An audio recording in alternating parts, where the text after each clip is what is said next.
안 믿기겠지만 우리나라의 첫 번째 남자 뷰티 에디터예요. 제가 막 같이 방송한 BTS도 있고 막 제가 또 송중기 씨랑 책을 중기 씨 첫인상이 저희가 2025년을 맞이해서 저희 유튜브 채널의 방향성이 약간 좀 효도 위주였다면 올해는 좀 어떤 다른 모습을 보여드릴 수 있을까 약간 이런 회의를 하는 시간을 좀 가져보고자 약간 이렇게 준비를 해봤습니다. 근데 뭔가 분위기가 지금 제가 팀원들을 혼내는 팀장 같은 느낌이어가지고 저희 원래 이런 분위기 아니잖아요, 그렇죠? 네, 제가 강요하는 거 아니잖아요. 네. 저희가 이제 지난 2024년에는 효도 이야기로 효자님들과 좀 더 가까워지는 시간을 보냈다고 생각이 드는데 그래서 올해는 좀 더 넓은 영역의 시청자들이랑 만나려고 분야의 이야기를 좀 담아보려고 해요. 가까워졌나요, 저희? 효자님들하고? 아니 효도 얘기할 때는 막 조회수가 이렇게 너무 그런 관심 너무 감사하죠. 너무 고맙고 좋은데 제가 정말 45살의 중년한테 기대할 수 없는 이런 다양한 것들이 좀 많은 편이어서 이런 거를 좀 보여드려도 좋을 것 같다. 그리고 그래도 뷰티 에디터를 그렇게 오래 했고 뷰티 전문가를 오래 했으니까 또 저희가 맨날 이런 이제 회의 같은 거를 좀 자주 하는데 그때마다 물어보시는 것들이 사실 효도보다 요즘에 잘 나가는 화장품 뭐 일본 가면 어떤 화장품 사와야 돼요? 뭐 이런 거를 차라리 좀 다뤄보자. 저희가 그래서 뷰티 얘기도 좀 본격적으로 하려고 하고 있잖아요. 근데 사실 뷰티 시절을 저희가 빼놓고 또 지나가기에 섭한데 아직도 잘 모르시는 분들도 계시잖아요. 그래도 아마 지금 이 방송을 보시는 분들의 한 3분의 2는 이제 모르시지 않을까라는 생각이 들어요. 그 MC 하셨던 때가 언제였었죠? 제가 2010년부터 16년까지 7년 했어요. 사실 게리뷰티가 화제성이 좀 있었던 방송이었어요. 그러니까 그때 막 게리뷰티에서 한번 소개된 제품이 다음날 바로 품절이 되고 막 이제 이랬던 시절이어가지고 그때 많은 분들이 저를 좀 기억해 주시고 중간중간 뭐 되게 다양한 것들을 했어요. 제가 아무도 기억을 못 하실 텐데 슈퍼주니어의 키스 더 라디오라는 들어봤어요. 이제는 10년 전이겠다. 14년?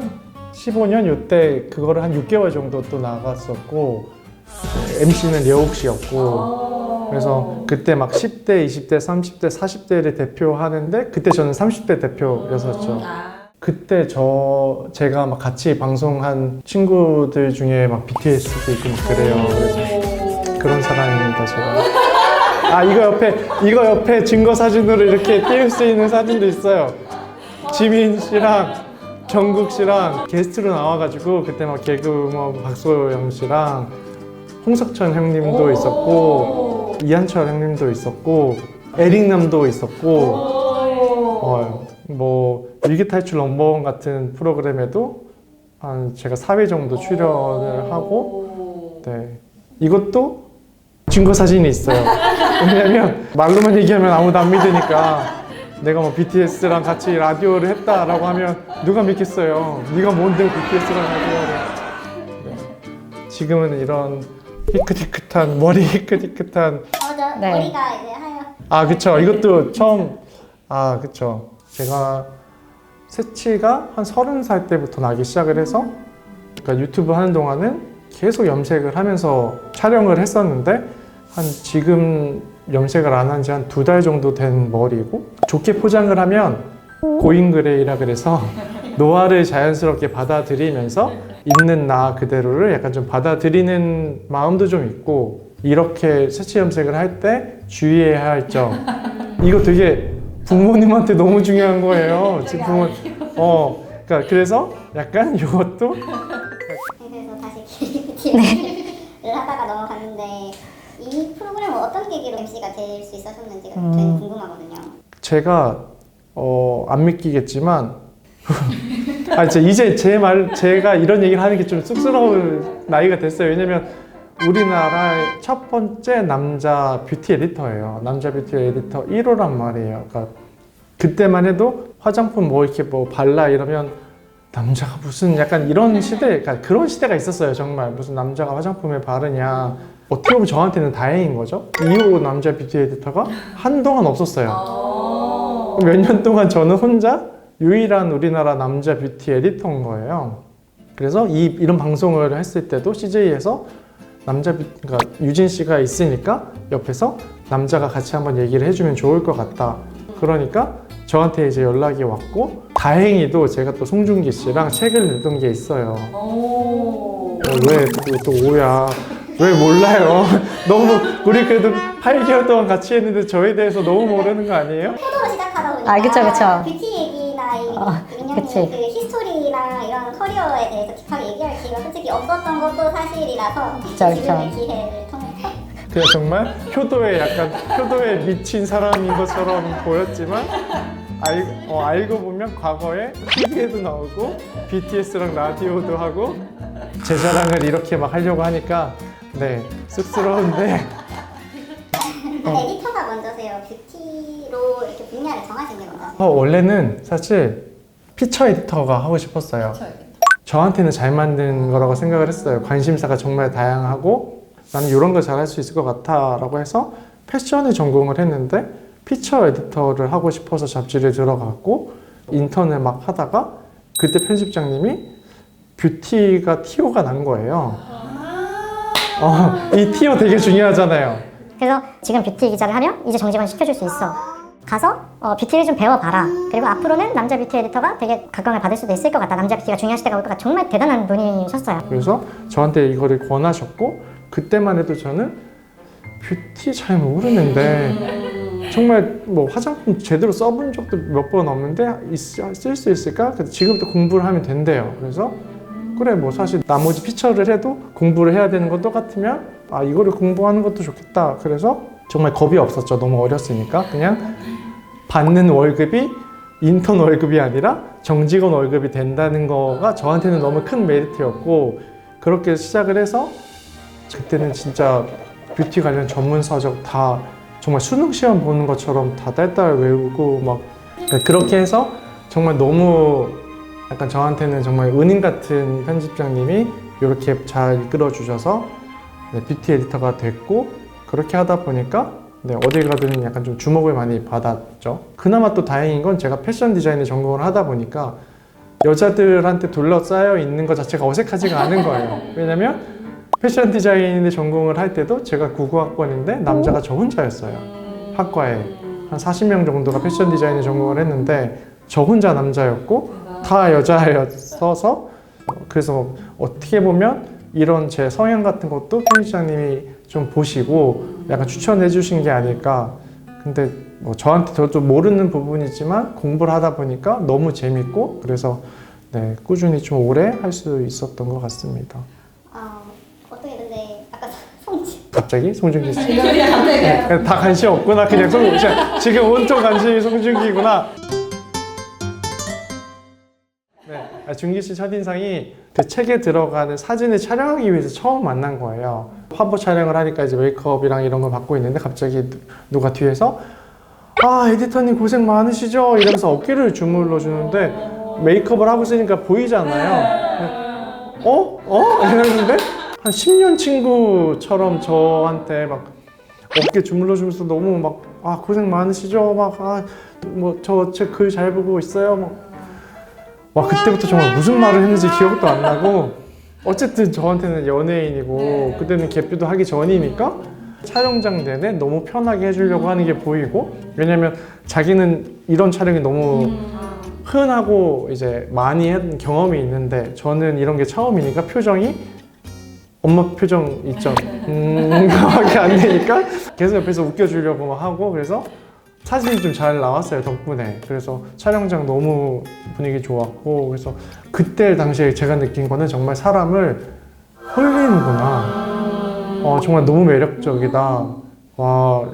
이 친구는 정말 잘 됐으면 좋겠다 라고 생각을 했는데 제가 생각했던 것보다 훨씬 더 다행히 너무 잘 돼서 감히 그런 생각을 내가 했었다고 약간 그렇게 느껴질 정도로 너무 대스타가 됐죠. 그래서 중기 씨가 그때 책을 같이 쓰고 나서 그 다음에 이제 했던 드라마들이 다 잘 된 거예요. 뿌리 깊은 나무에서 한석규 씨의 아역으로 나오고 성균관 스캔들에서 완전히 또 대박이 나고 막 이제 이러면서 그 책이 또 나름 이슈가 좀 됐었습니다. 당시에는 베스트셀러에도 올라가고 남자 뷰티 관련 서적이 거의 그것도 아마 처음일 거예요. 그래서 그러니까 너무 좋은 편집장님 만나가지고 좋은 경험했고 그 책은 나중에 막 대만으로도 번역이 돼서 나가고 그러니까 정말 이렇게 잘하고 살갑게 하고 너무 처음 보는 사람도 편안하게 해주는 그런 기억이 있어가지고 저는 너무 좋았죠. 감사했고. 그리고 또 에디터 활동할 때 쓴 글 많을 텐데 뷰티 이야기 중에서 기억에 남는 그런 주제나 독특한 거 있어요? 딱 기자 에디터만 10년을 했으니까 120건의 잡지를 만들었고 한 기자가 한 달에 보통 쓰는 기사가 6개, 7개 정도 돼요. 대충 계산해도 600개, 700개 기사를 쓴 거잖아요.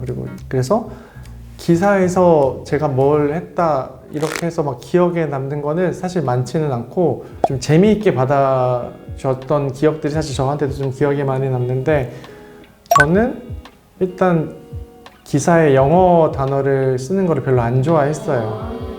그러니까 이런 뷰티 쪽은 색을 얘기할 때나 이런 질감을 얘기할 때나 되게 많이 영어를 써요. 정말 잘 모르는 단어들을 써버리면 이해가 오히려 어렵고 이거를 받아들이는 분들이 공감을 좀 못하지 않을까. 다들 처음 듣는 단어니까. 그래서 많은 이제 뷰티 기자들한테 이 영어 단어를 한글로 표현하면 어떻게 할 수 있을 것 같아요? 라는 질문을 코스모 선배한테도 던지고 보그 선배한테도 던지고 엘르 선배한테도 던지고 뭐 해서 했던 기사가 있었어요. 그때 이제 이게 온라인으로 올라와서 이제 밑에 댓글로 많은 분들이 이거 너무 좀 새롭다.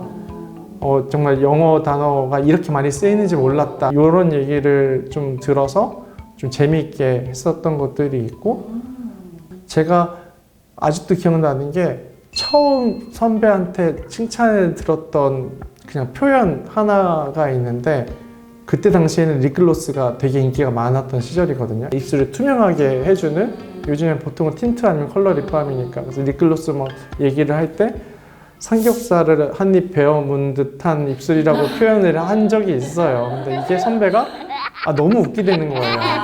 입술에 기름. 삼겹살을 먹으면 입술이 코팅이 되잖아요. 고기 기름으로. 근데 이 글로스를 바르면 그런 코팅이 된다고 하는데 너무 연상이 되는 거예요. 이 단어 하나로. 근데 선배가 야 이거는 진짜 너니까 쓸 수 있는 거다. 이런 립글로스를 삼겹살 베어문 듯한 입술이라고 표현을 하겠냐라고 해서 이런 게 좀 다를 수 있겠구나. 나는 이런 길로 가야겠다. 뷰티 업계에서 아까 20년간 일을 하고 계신다고 하시는데 현재 다른 업무를 하고 계시는 거죠? 네, 그렇죠. 이제는 글을 쓰는 게 좀 힘들어요. 지금은 그래도 근무 환경이 좀 나아졌는데 그때는 막 새벽 5시까지 글 쓰다가 퇴근하고 제가 또 글 쓰는 속도가 좀 느린 편이거든요. 그래서 정확하게 기억나요. 5시까지 글을 쓰고 집에 택시도 안 타고 그냥 첫 버스를 타고 갔어요. 그냥 찬바람을 좀 쐬고 싶기도 했고 너무 그냥 정리를 하고 싶어서 근데 10년을 딱 한 상태에서 버스를 타고 집에 가는 그 한 30-40분 동안 이 생활이 앞으로 한 10년 더 지속된다고 생각을 하면 너무 정신적으로 피폐할 것 같은 거예요. 그래서 10년을 하고 이제 그만두고 근데 화장품은 너무 좋으니까 다른 화장품은 뭘 할 수 있을까 해서 이제 이직을 해서 화장품 어떻게 보면 마케팅을 배운 거죠. 마케팅을 공부를 하고 그 다음부터는 일본 유통과 브랜드를 만들고 있는 회사에 한국 지사에 이제 있으면서 일본을 뭐 여행이나 뭐 이런 걸로 자주 가기도 했지만 유통이나 이런 게 어떻게 되는지는 모르니까 그래서 지금은 일본 쪽 유통이랑 이런 것들을 좀 배울 수 있는 배우면서 이제 돈을 벌 수 있는 그런 일들을 하고 있습니다.